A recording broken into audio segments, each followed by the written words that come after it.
হলো আসলে ওই মোমেন্টে আমার সাথে যেই ব্যক্তিটা ছিল সেই ব্যক্তিটাই একমাত্র দেখেছে যে এই ব্যাপারটা যে কতটা কষ্টের। আমি বলি শরীয়তপুরে নর্মালি যেতে আসতে অনেকক্ষণ লাগে, তখন ঈদের টাইমে অনেক জ্যাম ছিল এবং আমাদের প্রায় 10 ঘন্টা লেগেছে। আমি অফিস শেষ করে বাচ্চাদেরকে গুছায় রেখে আমি রাত 2টায় রওনা দিয়েছি বাসা থেকে, এবং আমি 10 ঘন্টা পরে যখন 10 ঘন্টা জার্নি করার পরে আমি যখন তাদের বাসার সামনে গিয়েছি এবং মামুন যখন দরজাটা খুলে আমাকে দেখেছে এবং সাথে সাথে সে মুখের উপরে দরজাটা লাগিয়ে দিয়েছে।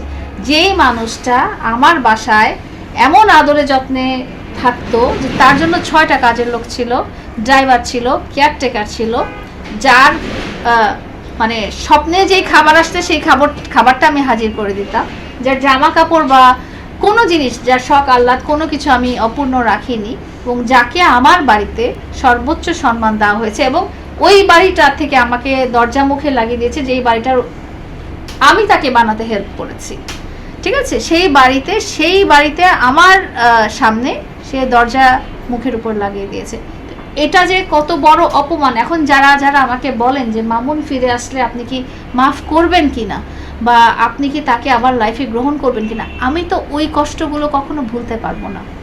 ওখানে শুধু মামুনও ছিল না, মামুনের মা বাবা ভাই বোন এবং অনেক আত্মীয় স্বজন ছিল।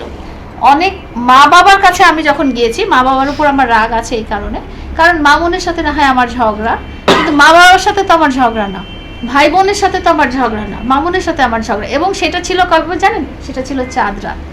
আমি এমন কোনো মুসলমানকে দেখি নাই যে চাঁদ রাতের দিন কোনো মানুষকে তার ঘরের দরজা থেকে ফিরিয়ে দেয়। আমি ওর কাছে ওই আশা নিয়ে গিয়েছিলাম যে ঈদের দিন তো কেউ আমাকে ফেরত পাঠাতে পারবে না, ঈদের দিন তো একটা মানুষ ফকির হলেও তাকে এনে একটু সামাই খাওয়াবে।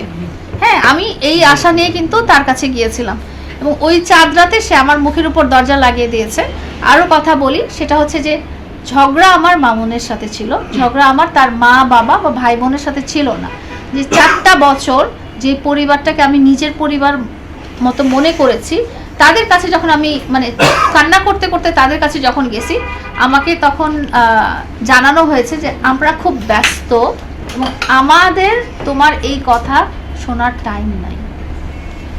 তো আমি তাদের এই ব্যস্ততা আমি জানতে চাইছিলাম যে আমি যে একজন চাকরিজীবী, যে একজন অসুস্থ সন্তানের মা, সে সারাদিন চাকরি করে অসুস্থ বাচ্চা লালন পালন করে তাদের সন্তান প্রিন্স মামুনের প্রতিটা খায়েশ, প্রতিটা মুহূর্ত, প্রতিটা কিছু স্বপ্ন পূরণ করতে পেরেছি, সেটার জন্য যদি আমার সময় থাকতে পারে এবং তাদের পরিবারে মানে মা বাবা এবং ভাই বোনকে ভালো রাখার সর্বোচ্চ চেষ্টা করতে পারি, তাহলে তাদের আমার ওই খারাপ মোমেন্টে আমার জন্য তাদের সময় নেই। তারা কি এমন কাজ করে যে তারা এত ব্যস্ত যে আমি 10 ঘন্টা জার্নি করে গিয়েছি চাঁদ রাতে, তাদের আমার কথাটা শোনার কোনো টাইম ছিল না।